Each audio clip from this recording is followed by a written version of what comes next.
સુરતમાં ટ્રી ગણેશાના દર્શન કરનારને એક છોડ આપવામાં આવ્યો હતો અને આ રીતે પર્યાવરણ અંગે જાગૃતિ ફેલાવવામાં આવી હતી।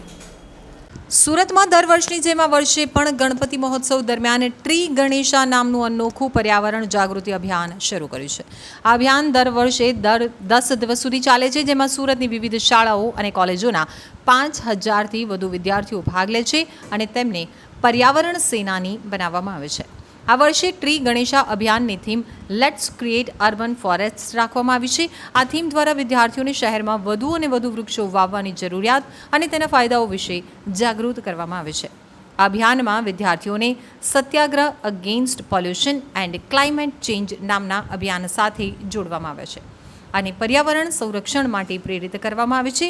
ટ્રી ગણેશા અભિયાનમાં દરેક વિદ્યાર્થીને એક છોડ ભેટમાં આપવામાં આવે છે, જેથી તેઓ પોતાના ઘરે કે શાળામાં વાવી શકે। આ અંગે માહિતી આપતા વિરલ દેસાઈએ જણાવ્યું હતું કે ટ્રી ગણેશા અભિયાનનો મુખ્ય ઉદ્દેશ્ય શહેરોને અર્બન ફોરેસ્ટના માધ્યમથી હરિયાળા બનાવવાનો અને પર્યાવરણ જાગૃતિ ફેલાવવાનો છે। આ રાજ્યનો એકમાત્ર એવો ગણેશ મહોત્સવ છે જેમાં 10 દિવસ સુધી માત્ર પર્યાવરણ જાગૃતિ અભિયાન ચલાવવામાં આવે છે। પાછલા 7 વર્ષોથી અમે આ મહોત્સવ ઉજવી રહ્યા છીએ, જેને પગલે અમે 1 લાખ જેટલા વિદ્યાર્થીઓ સુધી પર્યાવરણ સંરક્ષણનો વિચાર પહોંચાડવામાં સફળ રહ્યા છીએ।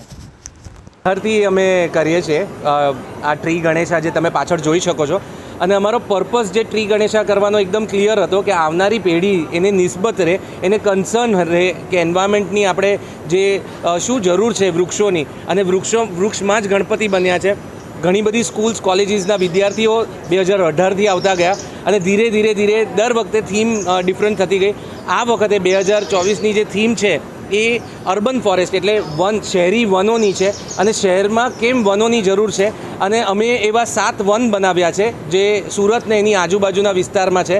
જેમાં આપણું પહેલું વન જે છે શહીદ સ્મૃતિ વન, જે રેલવે સ્ટેશનનું એટલે ઇન્ડિયન રેલવેઝનું પહેલું એવું વન છે, અને જે મિયાવાકી પદ્ધતિથી બન્યું છે। અને એ વન હમણાં 2019થી હમણાં લગીનમાં ઘણા બધા બરોડા MS યુનિવર્સિટીથી માંડીને ઘણા બધા વિદ્યાર્થીઓ આવીને ગયા છે, અને ઘણું બધું એની ઉપર રિસર્ચ થયું છે।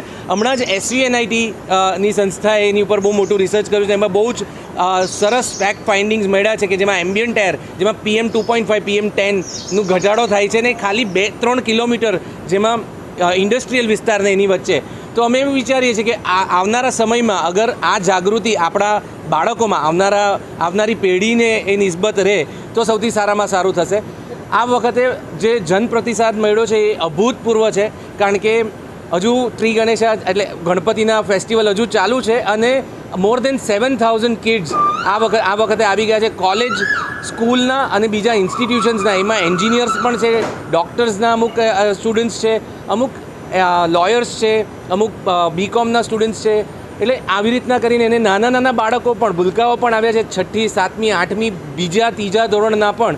તો મને જણાવીને બહુ જ આનંદ થાય છે કે આ વખતે, અને છોકરાઓની પાસે જેટલા પ્રશ્નો હોય છે એ પ્રશ્નોના પણ આપણે જવાબ આપીએ છીએ। અને 7 બીજા જે આપણો વન જે બનાવ્યો છે શહેરી વન, એમાં એક એવું વન છે કે જે હોસ્પિટલમાં બનાવ્યું છે, જે સુશ્રુત હોસ્પિટલ જે છે પીપલોદમાં એમાં બનાવ્યું છે, અને એ કુંડામાં છે, એનું નામ આત્મવન છે। એવી જ રીતે છાંયડો સિવિલ હોસ્પિટલમાં છાંયડો વન છે। એવી જ રીતે સરથાણા ઝૂ જે છે એમાં 3 બીજા એવા ડેન્સ ફોરેસ્ટ આવી રહ્યા છે। આવનારા સમયમાં શબરી વન કરીને એક સચિનમાં આવી રહ્યો છે, જે મોટામાં મોટું અમે વન બનાવીએ છીએ 5000 વૃક્ષોથી વધારે।